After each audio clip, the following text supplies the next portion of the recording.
your marks come out. You already know that you got a low mark, as expected. The first thing you think about is making yourself feel better. So, you ask your friends how much they got. The first one ends up topping the class, of course. You ask one of the lesser scoring ones, and hey, he got a lower mark than you did. Finally, at least you did better than that guy.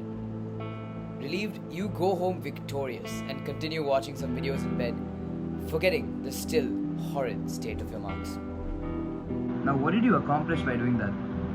All you did was run away from the pain. You didn't use it to your advantage like how everybody that's successful does. Now, don't just click off this video all offended and run away again. Because if you don't hear this right now, you're going to spend years asking yourself the title of this video.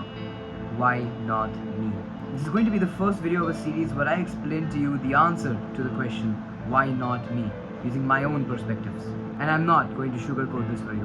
Because you need to understand the value of your potential. Now, you might be thinking that he's just talking about somebody more qualified.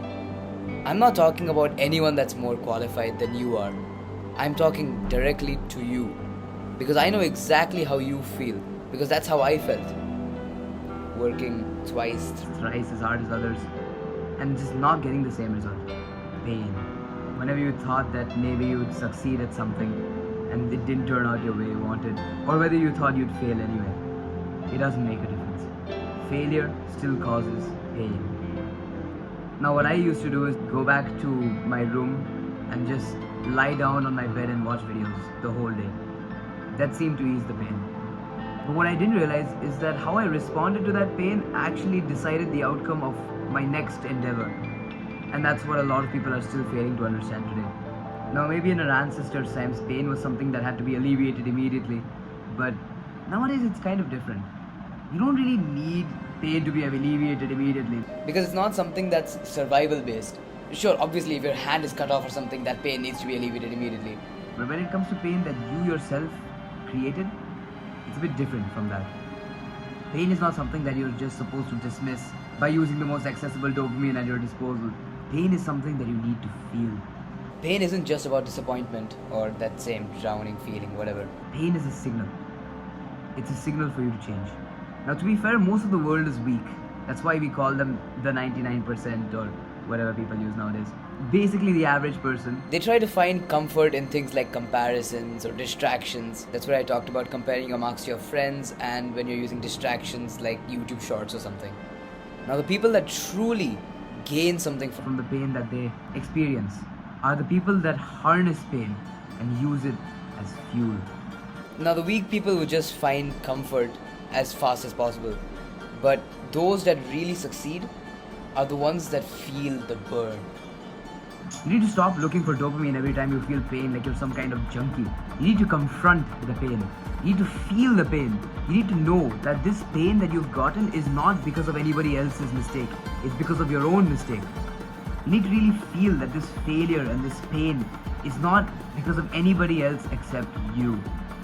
But that also means that you can change it.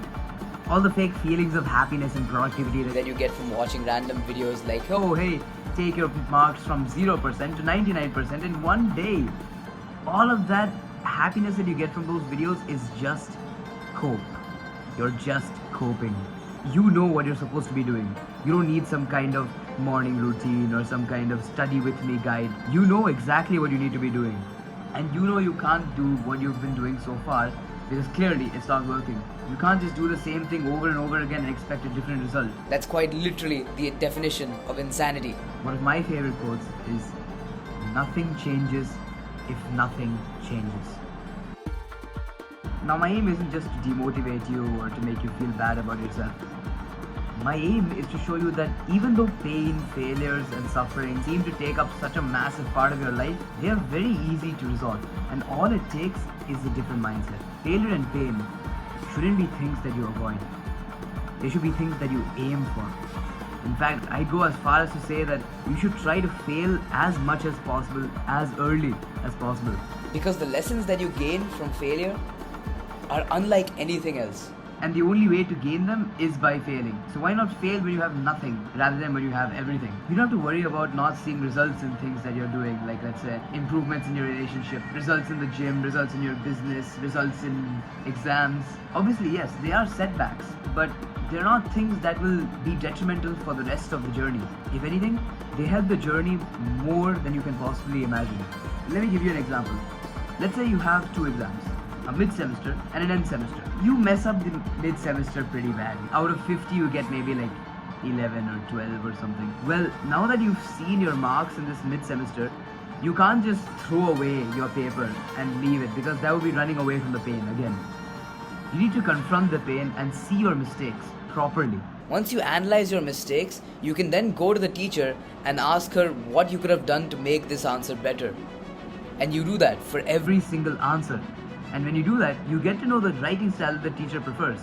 And although your mid-semester must have been screwed up, your end semester can still be saved. And who says there are no more exams after that? The next year you'll do even better. And then after that is just a compounding effect. Now the whole reason why I'm telling you these things is because you can do it. In fact, you should do it. And the reason for this is because it is hard, it is difficult. And that's exactly why you should be doing it. Nobody ever said it was easy to become the best, but that's exactly why you should pursue it. You should embrace the challenge. Embrace the challenge of becoming the top in your class. Embrace the challenge of becoming a bodybuilder when it comes to gym. Embrace the challenge of becoming a millionaire. It's not impossible. It's just difficult. And the reason why most people haven't succeeded is because they don't like things that are difficult. Well, I'm here to tell you that you need to like things because they are difficult. Do you remember what I said earlier about the familiar situation? That situation caused you pain, didn't it? What you don't realize is that pain is exactly what you needed for yourself to improve. If you use failure and pain as your driving forces, you almost become unstoppable. You're like a zombie, in a good way. Because every time you fall down, you just get back up and try again. Have you heard of anybody that hasn't gotten successful doing that? Everything that doesn't kill you only makes you stronger. Again, that doesn't mean you have to try dying yourself. It just means that if you reach that state, recovering will make you exponentially stronger. Think of it like this. The graph must always equate to zero. The lower that you may have gone now equates to how much higher you will go in the future. Similarly, depending on how bad your situation is now, maybe the situation will be the same magnitude, but good. But who knows if it will end up that way? Only you do. So stop running away from pain and failure. In fact, use them to your advantage and get ahead of the crowd. As always, thank you for watching. Make sure you hit that like button below and don't forget to subscribe. Remember, apply this right now and achieve your ideal self. Well then, see you in the next video.